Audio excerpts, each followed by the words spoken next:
हे अस्सलाम वालेकुम।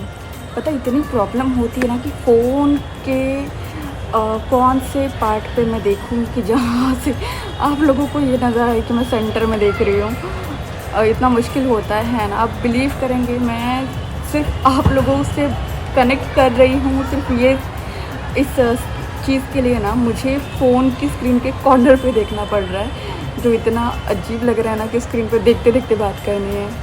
बट छोड़ो, इम्पॉर्टेंट ये है कि मैसेज है, ये तो अभी धीरे धीरे हैबिट हो ही जाएगी। बट ऐसा लग रहा है कि मैं किसे देख के बात कर रही हूँ। सो अभी पता है अभी हमें शैतान कैसे भड़काता है, हमें वसवसे कैसे लेके आता है, हम इस टॉपिक पे बात करेंगे।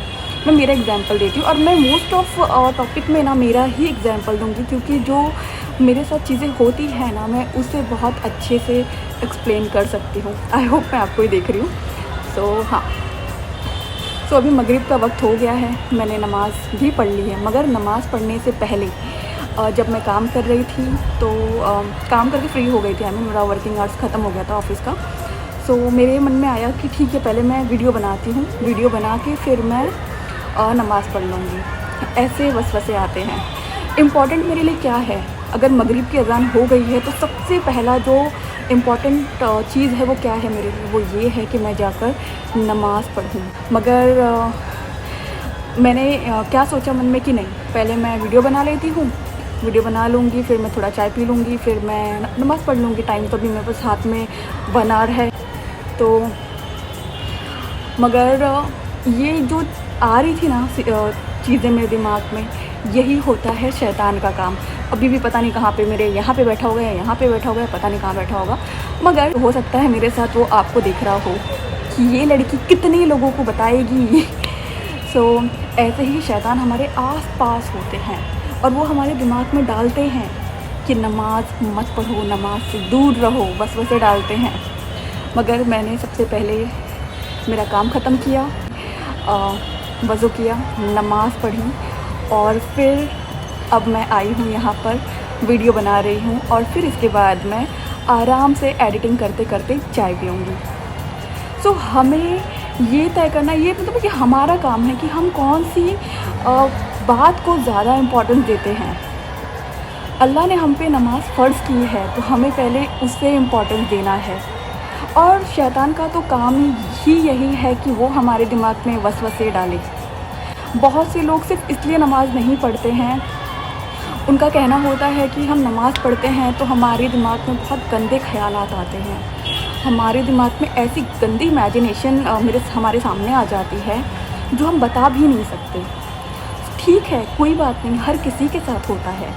इस चीज़ की वजह से कि हम नमाज में, हमारे दिमाग में, हमारे जहन में गंदे ख़याल आते हैं, हम नमाज़ पढ़ना तो नहीं छोड़ सकते ना इसकी वजह से।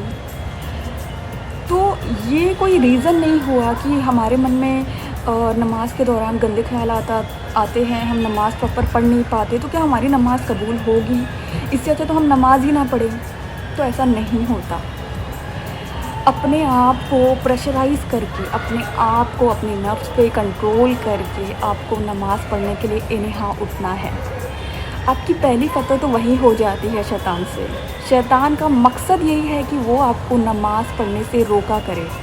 और जब आप नमाज़ में बैठते हैं ना, नमाज़ के लिए खड़े होते हैं ना, उसे पता है, उसे बस ये है कि वो कैसे आपको गुमराह करे। तो कोई बात नहीं, उस नमाज के दौरान आपने एटलीस्ट अल्लाह के सामने नीयत तो बांधी है ना कि मैं अल्लाह तेरे आगे मैं झुक रहा हूँ, मैं तेरी इबादत के लिए झुक रहा हूँ। मेरे जहन से गंदे ख़यालात को तेरा काम है दूर करना, बस मेरा काम है कि मैं तेरे आगे सजदा करूँ। तो अल्लाह ऑटोमेटिक करेगा। शुरुआत में ऐसा नहीं होगा। जब आप नमाज़ पढ़ने की पाबंद हो जाएंगे ना, धीरे धीरे फ़र्स्ट वीक में बहुत वसवसे आएंगे। स्टार्टिंग 10 डेज़ में, 15 डेज़ में, 20 डेज़ में वसवसे आएंगे, लेकिन जब आप नमाज के पाबंद हो जाएंगे, रेगुलर बेसिस पे आप नमाज़ पढ़ने लगेंगे ना, तो आपका कंट्रोल ऑटोमेटिकली होने लगेगा। वसवसे धीरे धीरे कम होते जाएंगे। शुरुआत में नहीं होंगे, उसके लिए आपको नमाज का पाबंद होना पड़ेगा।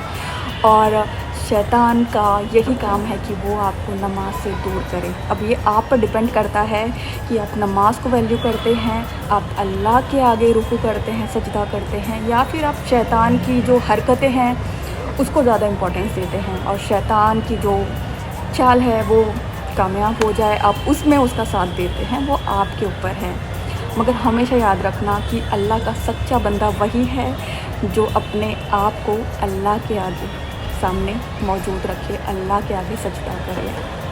अगली बार से जब ये ख्याल आए ना कि नमाज में बाद में पढ़ लेता हूँ, थोड़ी देर में पढ़ लेता हूँ, अगर आपके हाथ में इम्पोर्टेंट काम नहीं है, सब कुछ छोड़ दीजिए और नमाज पहले पढ़ें। आप देखेंगे आप जब नमाज़ पढ़ लेंगे ना, आपके सारे काम ऑटोमेटिकली फटाफट हो जाएंगे। मगर आप जब सारे काम कर लेंगे ना और आप नमाज आपसे छूट जाएगी या कज़ा हो जाएगी ना, तो आपको बेचैनी ज़रूर होगी अगर आपके दिल में ईमान है। अगर आप ईमान से दूर हैं तो बिल्कुल आपको कोई फ़र्क नहीं पड़ेगा। तो अपने ईमान को आपको कैसे चेक करना है, इन सब चीज़ों से चेक करना है और अपने ईमान को मजबूत बनाना है। इतना डिफ़िकल्ट है फ़ोन के स्क्रीन के कॉर्नर पॉइंट पे देख के इतनी बातें करना। अब मैं फ़ोन के सेंटर में देख रही हूँ, सोचिए, और अब मैं कॉर्नर स्क्रीन पे देख रही हूँ, ऐसी सिचुएशन होती है। सो आज के लिए इतना ही। वीडियो अच्छी लगी हो तो चैनल को लाइक करें, सब्सक्राइब करें, शेयर करें। बुराई अपने आप फैलती है मगर हमें अच्छी बातें फैलानी हैं। सो प्लीज़ इस बात को ज़रूर शेयर करें अपने दोस्तों तक, अपनी फैमिली तक। तब तक के लिए अल्लाह हाफ़िज़।